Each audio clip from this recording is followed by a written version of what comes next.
monde, est-ce que vous vous rappelez de ceci?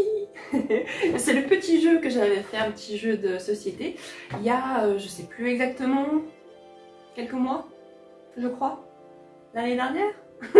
Je m'en rappelle plus. Enfin bon, je vous mettrai la vidéo, le lien quelque part.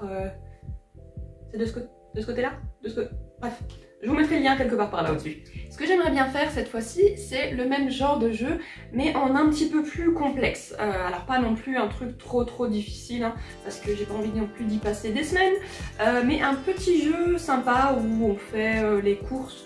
Il y aurait genre 4 personnages, on pourrait piocher des cartes, il faudrait récupérer des petits trucs dans son panier, enfin quelque chose dans cette vibe là. On verra un petit peu ce que je peux faire.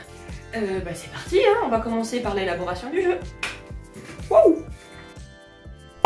Pensez aussi à liker la vidéo et à vous abonner. Commençons par le commencement.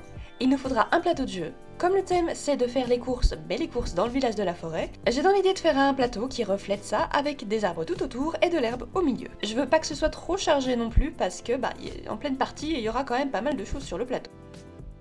Je voulais qu'on puisse voir chaque boutique et qu'elles aient un look bien défini. Les cartes supplémentaires seront représentées par des petites empreintes de pas, et sur certaines de ces empreintes, il y aura un signe pour la pioche. La case de départ se situera en haut à gauche, la pioche au milieu et le logo à sa droite. Voilà, ça devrait ressembler à ça.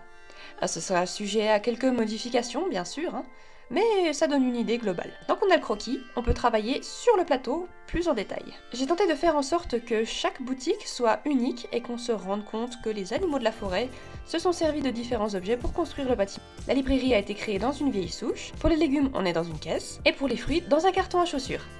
Le fleuriste est installé dans une boîte de conserve, et enfin le boulanger a élu domicile dans une tasse de thé et une tasse de café, cassées et emboîtées l'une dans l'autre. J'ai créé des boîtes devant chaque boutique pour y placer les objets à acheter.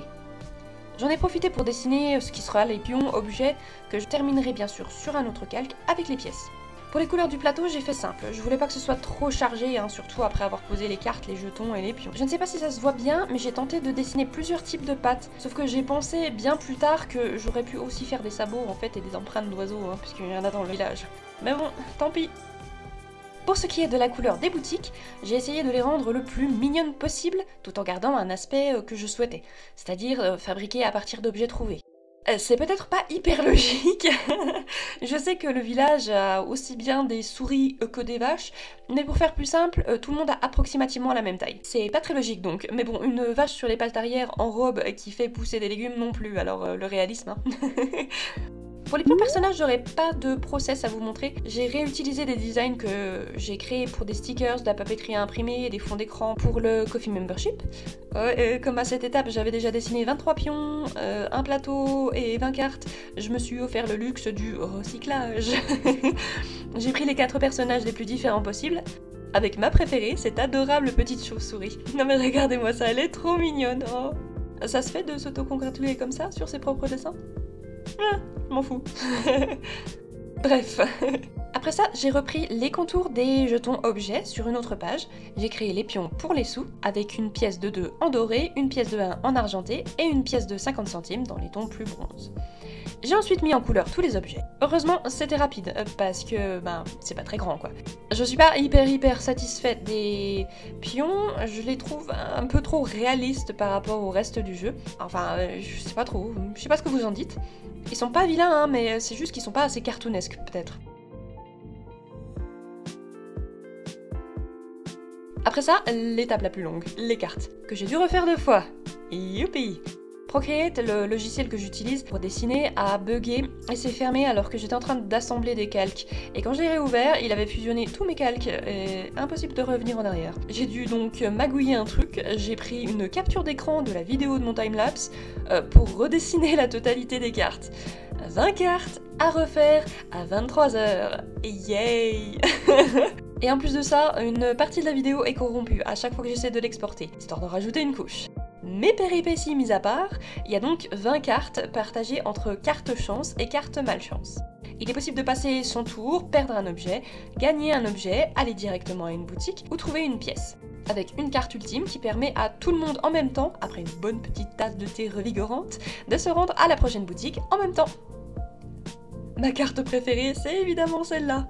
La tête de cette pauvre petite chauve-souris.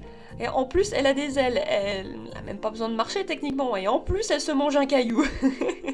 Voilà, maintenant que tout ça c'est fait, on va passer au montage. J'ai fait en sorte que n'importe qui avec une imprimante puisse découper et assembler le jeu. Pour le plateau, comme j'aime bien être un peu extra, j'ai essayé de le coller sur du carton, un petit peu comme un vrai plateau de jeu, mais c'est pas obligatoire. Hein. Juste imprimer sur du papier un peu rigide, ça fait le taf aussi. Mais j'adore me compliquer la vie, bien sûr.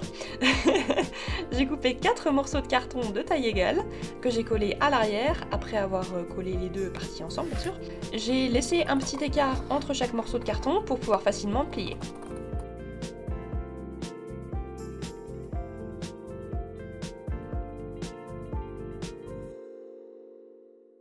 J'étais obligée de renforcer un peu, hein, parce que j'avais mal collé. Oups.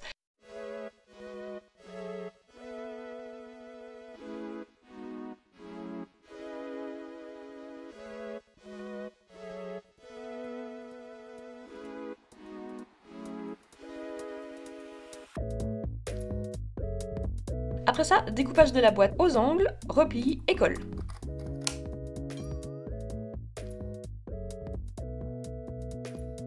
Et c'est là que je me suis rendu compte que j'avais mal calculé mon coût.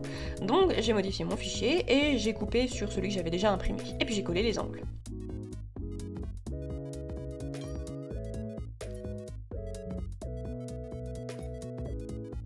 Et ça marche bien, petite boîte sympa.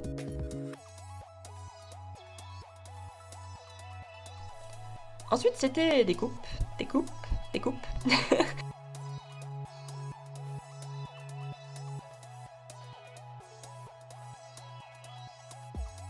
Assemblage des personnages.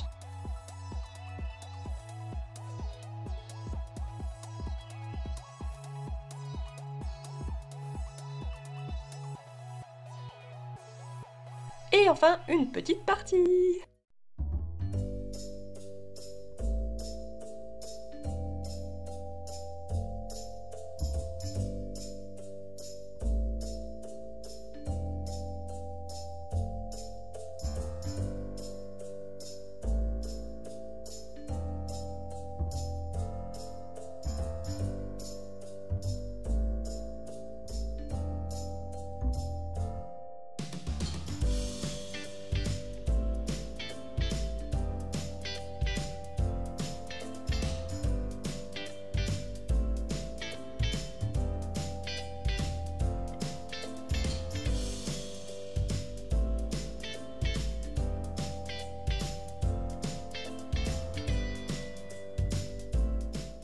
Eh ben c'est pas mal ce jeu quand même, hein. Je pensais pas que j'arriverais à faire quelque chose de plus compliqué que ce que j'avais fait avant. C'est mignon, c'est pas mal, en plus j'ai même fait la boîte et tout ça, donc je suis plutôt fière de ça. Je sais pas ce que vous en dites. Cette fois, le jeu sera disponible pour les membres de mon Ko-fi Membership uniquement, comme il m'a pris beaucoup de temps et de travail. Pour ceux qui seraient intéressés, les membres ont accès à du contenu supplémentaire, hein, comme des illustrations inédites, des aperçus de mes différents projets, un fond d'écran, des croquis inédits, et du contenu bonus pour mes vidéos que vous pouvez télécharger. Le lien est dans la description. Et voilà, c'est la fin de la vidéo, j'espère que ça vous a plu. Si c'est le cas, n'hésitez pas à aimer la vidéo et à laisser un petit commentaire. Pensez aussi à vous abonner, et je vous dis à la semaine prochaine. Bye bye!